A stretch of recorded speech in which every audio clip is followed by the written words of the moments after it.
Check. Check. Everybody can hear me? I'm just hanging out down here.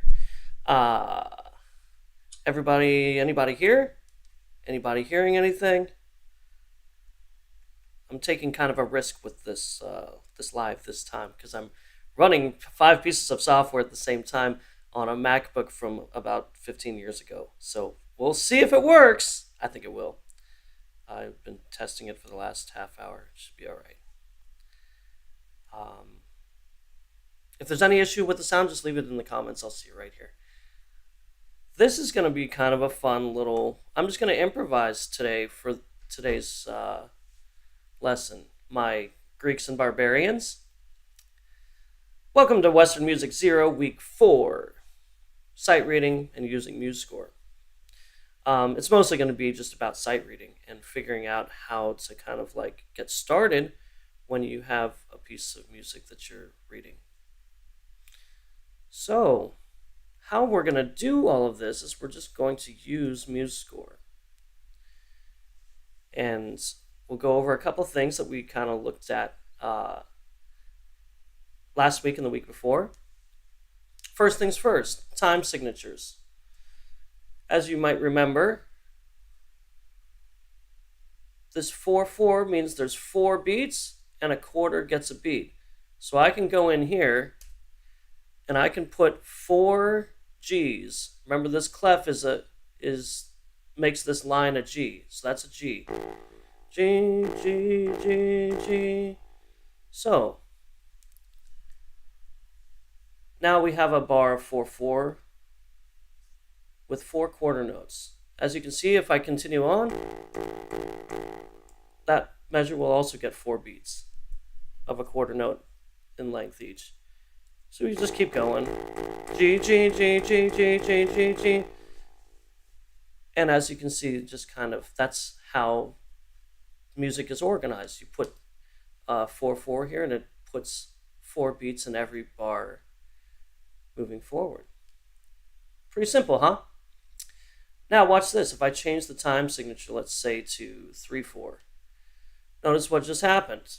Oh my gosh, we just lost all our notes. No, we didn't. They just got reorganized into 3 beats of a quarter note in length each for every bar. Let's go ahead and undo that.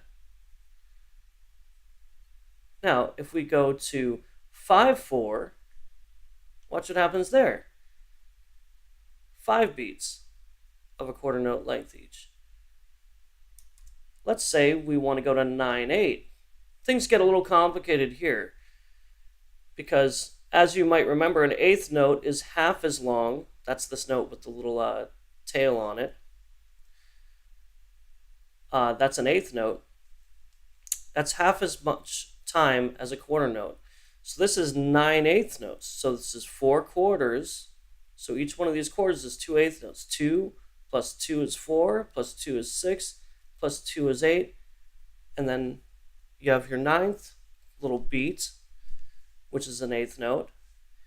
And why do we have this here? Because this was originally a quarter note, which is 2 eighth notes in length. So you have to tie it over if you still want it to sound like quarter notes. Listen. See that? You're just getting... If we take away those ties, watch what happens.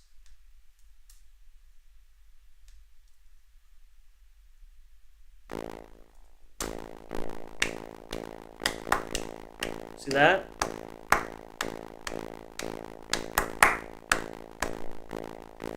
So they're no longer being articulated as a full quarter note, they just get split into 2 eighth notes. And that's why you have ties, is so that if you want a note that's a certain length, but it will go over from one measure to the next, that's how you have to handle it. Anyway, so that's just time signatures, blah, blah, blah. Blah, blah, blah, blah, blah. We're going to remove all this. Now we're going to look at key signatures. As you remember, when there's no flats or sharps in a key signature, your key is C major. So you have to find C. Let's add a bass clef so that we have both tenor and bass and soprano and alto clefs to work with. So that would be, let's just do this actually. Let's just do full piano and then remove that one. There we go. And just pretend you never saw that, and pretend you never saw that. So now we have the grand staff. If you remember from last week, middle C is right here. And it actually, that's the middle line in the grand staff. When we split it into two measures, or two staves, however, we tend to give a little bit more space. But watch this. If I give a middle C here, and then I give a middle C here, they're the same note, right? Pretty interesting, huh? So that means that basically this line and this line are actually the same note. So if you continue a scale up, let's say we want to continue, let's say we want to go from this low G, right? Let me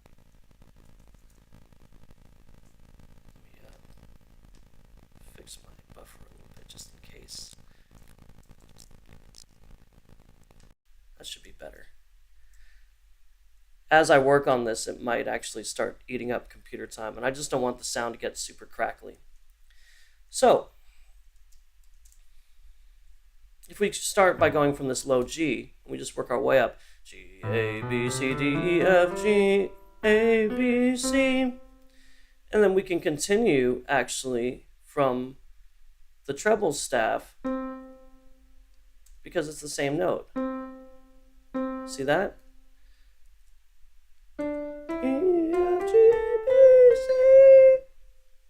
So now if you listen to this played forward and back and forward,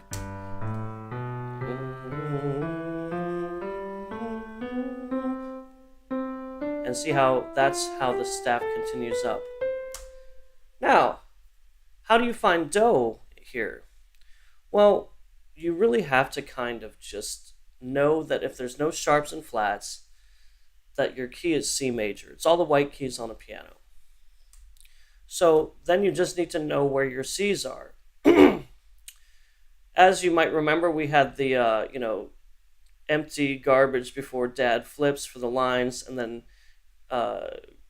good boys do fine always, or grizzly bears don't fatten, I don't know. G, B, D, F, A, and E, G, B, D, F for the lines. And then you can kind of figure out what notes are in between the lines just by counting up. But as you also should remember, this line in the treble clef, the fourth line, is G. This line in the bass clef is F. And that's just what these symbols mean. They center around the G and the F. Now, you can walk your way down. So here's F, E, D, C. Oops, F, there's E, there's D, there's C. So that's a C. If I go up from here, I'm going to have do, re, mi, fa, sol, la, ti, do, right? So if I go up from here and enter a note going up every single line and space, then we get that. So you have do, re, mi, fa, sol, la, ti, do, right? Easy peasy. You can do the same thing here in the treble clef. There's a C there because we go G, F, E, D, C with one ledger line down. G, F, E, D, C, C, D, E, F, G, A, B, C. Those aren't the only notes available that are in that. There's other octaves. You can go to this one up here. There's a C here. And now you're starting to hear the scale being played in 2 octaves at the same time. Pretty nifty, huh?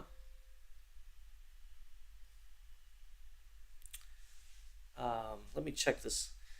Derek in the chat says it was crackly, but what happened?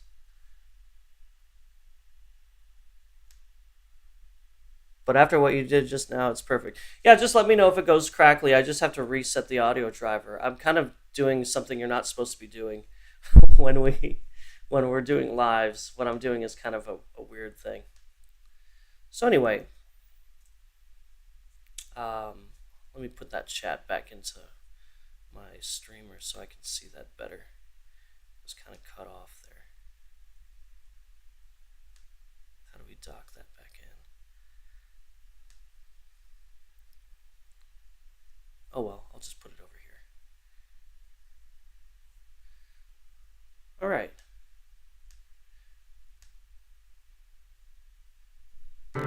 Oops.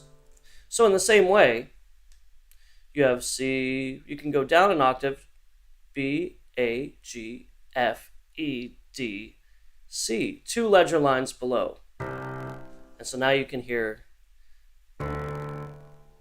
double octaves happening in the bass register.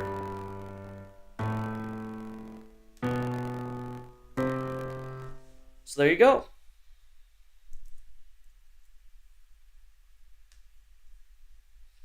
Glad to hear, Derek. I'm glad I fixed it. Anyway, so if you listen to this played all the way through, it's 4 octaves of do, re, mi. Now, here's something interesting that happens. When we change the key, let's say we're going to change it to G. We're no longer on do if we change the key to G. Listen to what happens to the scale. Or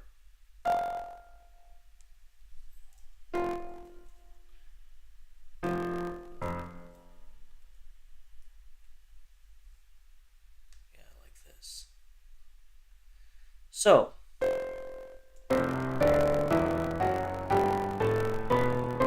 sounds a little off, right?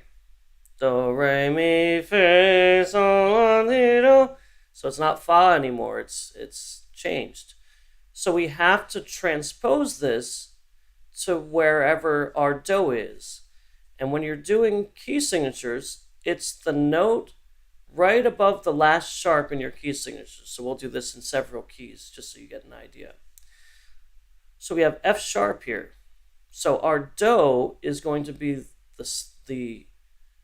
the space right above that F line. So what we do is we select all of this and we just kind of slide it up until we're here. Now I changed all of this to be correct to the key. But now, as you can see, there's no accidentals, so we're playing perfectly in the key, diatonically up, and listen what happens. A, B, C, D, E, F, G. So now we have do, re, mi in the key of G. G, A, B, fa, sol, la, ti, do. Watch this. Let's go to a really bizarre key, like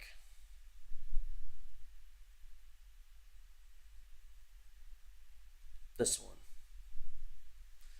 6 sharps. So look what happens here. There's all these accidentals because this is was G major, and that's completely out of the key of this.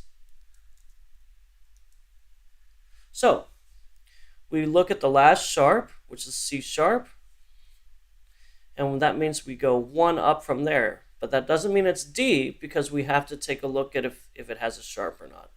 So we are going to, the last sharp is E sharp. I was looking at the bass clef and reading it like it was treble clef. Oops. So we have E sharp, which as we know is technically F.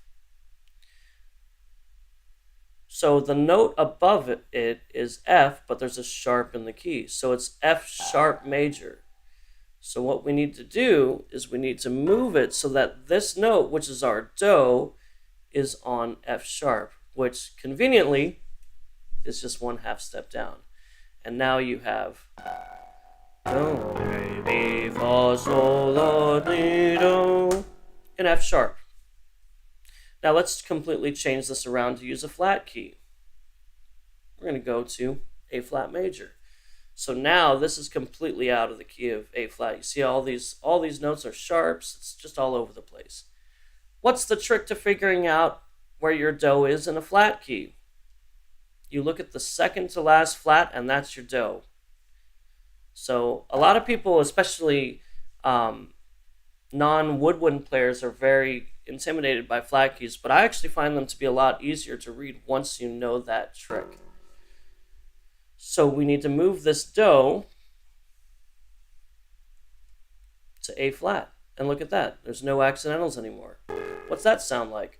Do, re, mi, fa, sol, la, ti, do. See that? Easy peasy. If we go to F major, if we go to F major, which only has one flat, you can't determine what the second to last flat is because there's no second to last flat. So in this case, you just need to remember that this is F major. And we need to make this note go to F. Where's F? Well, this is the G clef, fourth line is G. That's the F clef, fourth line is F, or second line is F. So what we do is we move it down to the note below the G line, F, or on the F line, whichever way you prefer. And here we are again. Do, re, mi, fa, sol, la, ti, do, in the key of F. So the reason why I'm showing you all of this is that when you get hit with something that's in parts, for example, I have done Evlogitos Christelthos Simon by Taikis, transcribed it into Musescore for us to take a look at. In this case, the key is G. So where's our do? Our do is on this second line here, or it's the space above the F line here, which we happen to start on. But check this out. If the organ plays kind of like a little bit of an introduction, it's ending on the tonic chord, the 1 chord. So from there, you should be able to find your note. So where's do in that case? It's G. Do, right? Do, right? And the way you find that is you just make sure that your scale will agree with whatever's being played. You don't go do, re, mi, fa, sol, la, because that's a half step up, right? You go do, re, mi, fa, sol, la, ti, do, and that agrees with it. Do, ti, la, sol, fa, mi, re, do, da, da, da, da, da, da. It helps you get your bearings to kind of do this on your own and kind of sing through the scale and make sure you're agreeing with everything that you're hearing by the organ part. And then you move along and you read through the piece, whichever part you're going to read. Today, we're just going to look at single note lines. But in order to get good at this, I really do like the idea of experimenting with something like notation software because it really helps you kind of get a feel for how this notation is actually organized because you're interacting with it. So I'll have a link later to getting getting Musescore downloaded. So let's just say that we want to do, let's pick the Star Spangled Banner, the U.S. national anthem, right? So how does that go? You know, it's, oh, say can you see, right? So it's in 3. 1, 2, 3, 1, 2, 3, and 1, 2, 3, 1, 2, 3. So we're going to choose a time signature that agrees with that. So we're going to use 3/4. Now, I'm not expecting that you would be able to do this just right off the bat. But check this out. We just need to, the first thing is actually 3 and 1. So we need to do that first part. So where's our do? Do. If we're going to use C major, that's do. And we need to think about what the notes are. Do, re, mi, fa, sol, mi, do, da, da, da, da, da, da. So we have to go do, re, mi, fa, sol, oops. So, and then we go da, da, da. And what I'm going to do is I'm going to put that over here because that's on the first beat of the piece. Get rid of those two.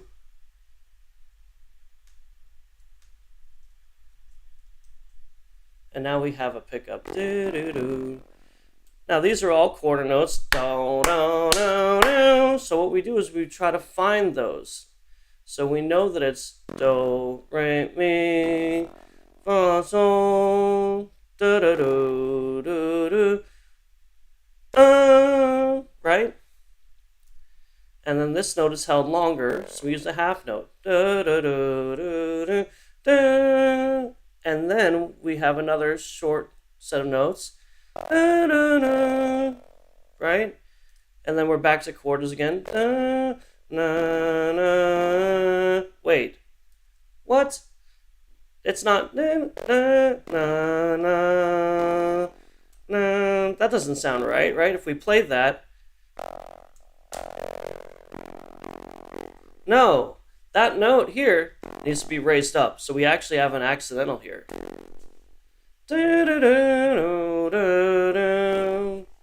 There's a reason for that. I'll just explain it a little bit at the end. It's not important for learning how to sight read, but if you want to know why that note is actually not in the scale, I'll show you at the end. And you'll notice it follows the same rhythms. Eighth, eighth, quarter, quarter, quarter, half. Eighth, eighth, quarter, quarter, quarter, half. And you'll notice that actually happens all over the place in this piece. So we're just going to do the first phrase. We're not going to do the whole thing. Da, da, oops.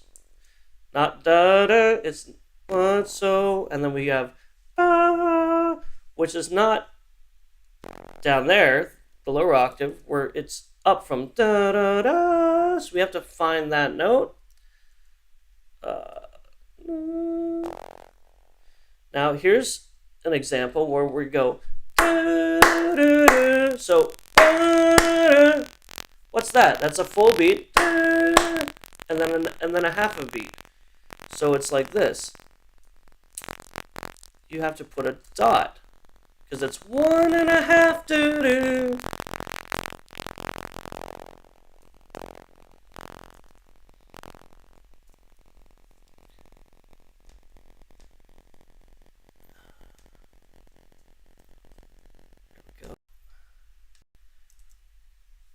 So, doo, doo.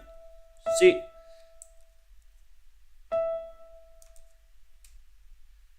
if we put the metronome on, you can hear how this actually sounds. The metronome's going to be on every quarter note, right? 2, 3, 1, 3, 1, 2, 3. See how it's doo, doo, doo. That's 1.5 beats. And then we go T, mi, re, do, ti, la, ti, do, so, mi, do. And since this is actually the same thing twice, we can put in something that we haven't talked about yet called a repeat. Whenever you see a repeat, and this is especially important for people in choirs in church, is you need to know how many times to repeat. If it's not written, then it's generally assumed it's only repeated once.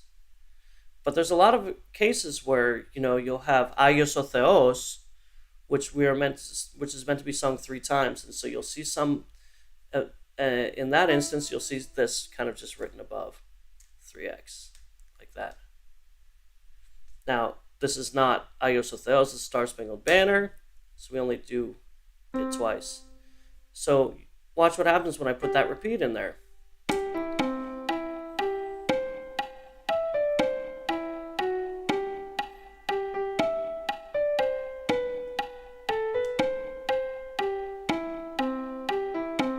See how it goes back to the beginning? So that's what that is. It's these two hard lines with dots surrounding the center line. And that lets you know that you're meant to repeat, and then see how it goes on after that. You would actually technically want to put a second ending here, because then it goes, "And the Rockets!" So it goes up here instead. Right? And the Rockets! And then as moving on. Blah, blah, blah. Anyway, so that's how you would do this in C major. What would this look like if it was, let's say, in F major? So let's change the key to F. So now we have to change this so that this do is now on F. So we know that do is C in the way that it's written right now. But if we want it to be an F, we need to move this C up to F, which, as we said, is that line, or that space just below the G line on the G clef, the first space on the lowest space on the staff. So just pull it up. And now we have,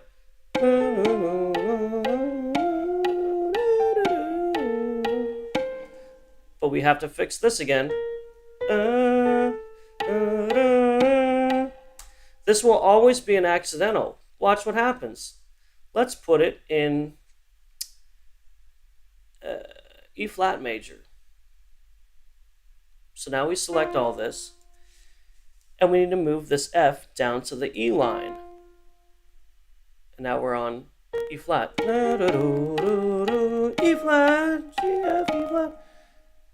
But we always have to make this a raised accidental. And when you're in a flat key, and it's an A flat there, it's raised by turning it into a natural, because the A white key is 1/2 step up from the A flat key. So now you listen to it.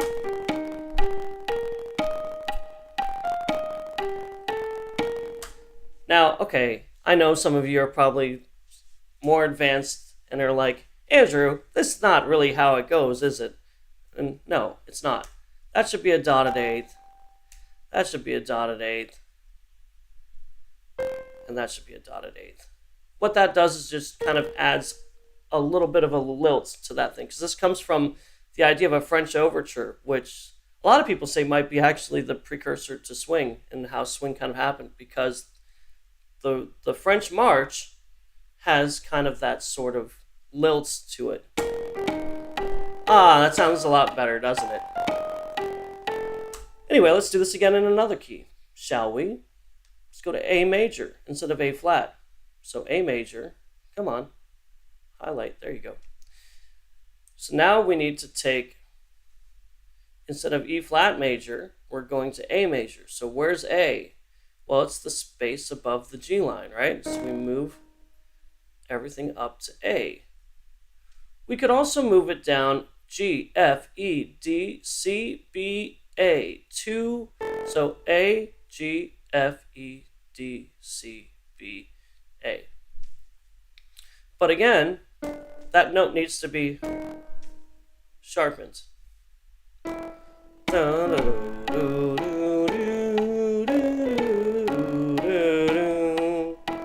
See that?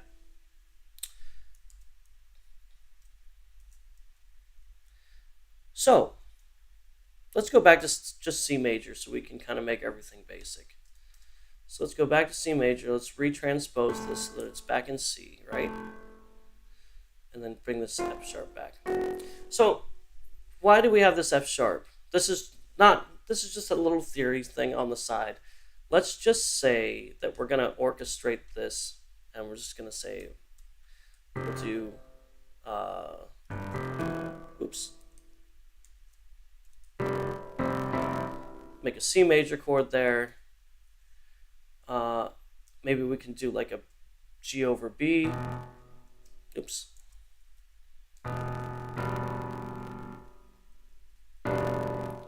And we can go A minor here.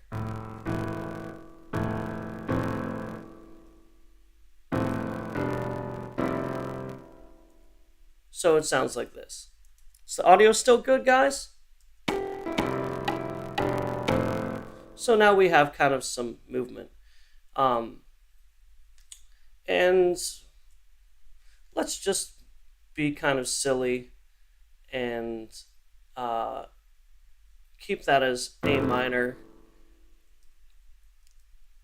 And then, let's see. We'll keep it in A minor, but we'll make it kind of, we'll color it with like a Dorian sort of sound. So we'll go like this.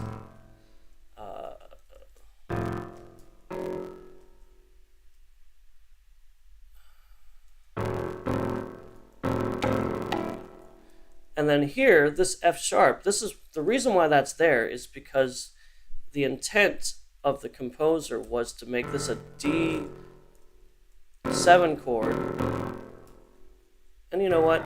I changed my mind. I'm going to make that just a regular.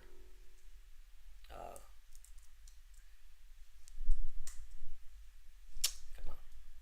Make that just a regular.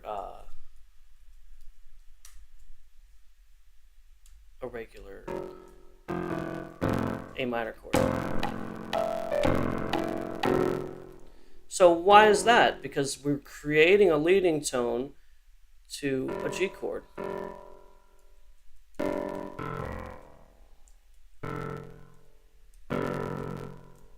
So now listen to how that sounds.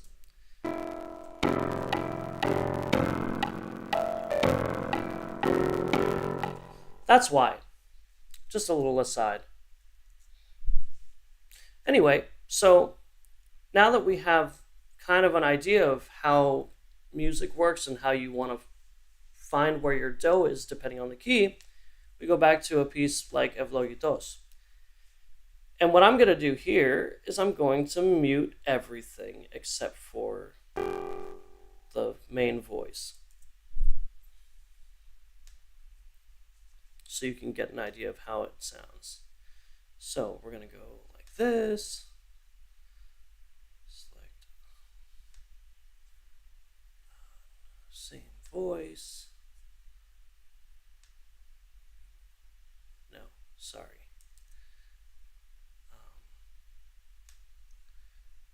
Same voice, same staff. So that's the main melody for Evlogitos y Christou Theos, Imon, as written by Ioannis Sakellaridis. So,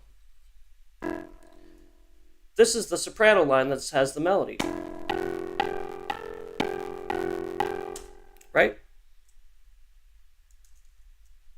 And so when we're doing,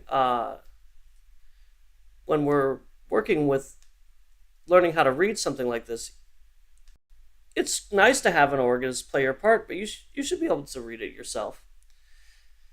So we know that our do is G because we have one sharp. So ti do re do ti do. So we should be able to just go through here. We're not going to. I'm going to try not to give you any hints here. So we have G, G, and then we have another note, one note up, A. Then we have B, A, G, B, A, E, F, G, A, B, G, F, G. And then we also have these rhythms. It's rest, quarter, quarter, quarter, quarter, quarter, quarter, quarter, quarter, or sorry, half, and then quarter, quarter, quarter, quarter, quarter, quarter, half. So these are all the same beat. Rest. B, A, which is a half. So you get 1, 2, 3, 4, G, A, G, F, G, right? And if you listen to it getting played, it sounds like that.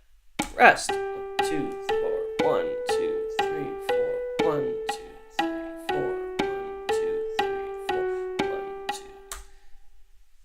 So, moving along, what's this? This is G, one note up, A, B, B. But now we have two notes down. B, da da. So walk it down in your head. B, A, G, A, B, C, B, A, B, A. Right? Same note here. A, B, C, B, A, G, up to G, A, B, A. And then we have down 1, 2, 3. A, G, F, E, F, G, A, G, F, E. So I always encourage, when you're learning how to read intervallically and get to know, okay, if I'm going from here to here, that's 3 down. A, G, F, E. And you just learn it by kind of memorizing the geometry of it. You're going down a full same type of whatever it is, a full space or a full line, and then one more. So going down a full space gives you a third, and then going down a full space and a half, meaning a space and a line, you're going down a fourth. A, E, F, G, A, G, F, E. Now notice I'm not saying F sharp, and I'm doing that on purpose because the key signature has the F sharp built in. So you're meant to just understand that every F you see in this piece is going to be a sharp. So, moving right along. G down a whole line is a third, just like if you went down a space, it'd be a third. G, F, E, so you go down 2 to do a third. G, F, E, F, G, A, down 1, G, up 1, A, B, C, C, B, A, right? And then G, B, A, and then once again, F, E, G, F, E, E, F, G, A, G, F, E. So that's the whole of Evlogitos, the melody. The organ obviously will play its thing, right? So let's say the organ plays its thing. So as a soprano, you would be like, that would be your note for this. I'm not a soprano, obviously, because I'm a guy. But I'll sing it down an octave. So you have Ευλογητός Χριστέ ο Θεός ημών, ο πανσόφους τους ολίγης αναδείξας, καταπέμψας αυτής το πνεύμα, το Αγίον και δι' αυτόν την οικουμένην σαγηνεύσας, φιλάνθρωπε δόξασι. Now, next week we're going to look at reading in parts. Fortunately, this piece we all start on Do. See how the baritone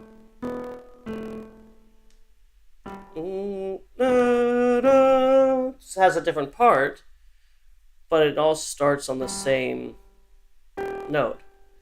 Now, sometimes we're not so lucky. For example, this little piece by Ioannis Kavgaras, which we did at Greek Festival this last weekend. This is in C major, and this is written in another way with one voice in every staff. You don't have to do it this way. I just did it because I felt like it, to be honest. And so this is in C major. So where's our do? Our do is, if this is F, E, D, C. So they start on C. And then in this clef, G, A, B, C. So the tenor 2 and the bass are starting on do. Do, do, do, do, da, da, da, da, da, da, da, da, da, da, da, da. Stays mostly on do, the tenor part. The bass part, da, da, da, da, da, da, da, da, da, da, da, but the bass part, bass 1 or the baritone, starts on what? If this is F, starts on a G. So how do you find that? Well, you have to visualize your do, and your do is right here, this second line. So from there you go do, re, mi, fa, sol, and that's how you find your first note.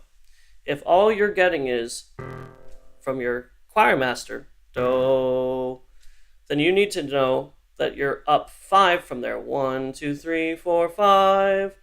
Do, sol. So that's the first note. See that?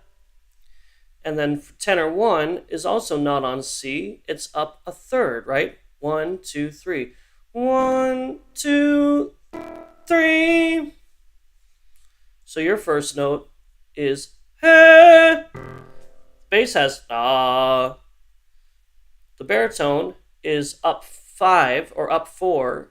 In other words, up a perfect fifth from that C.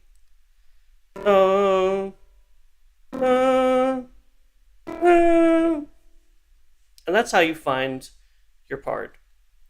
We're going to spend a full hour on that next week, just learning how to find your part, and we'll survey a bunch of different scores and stuff.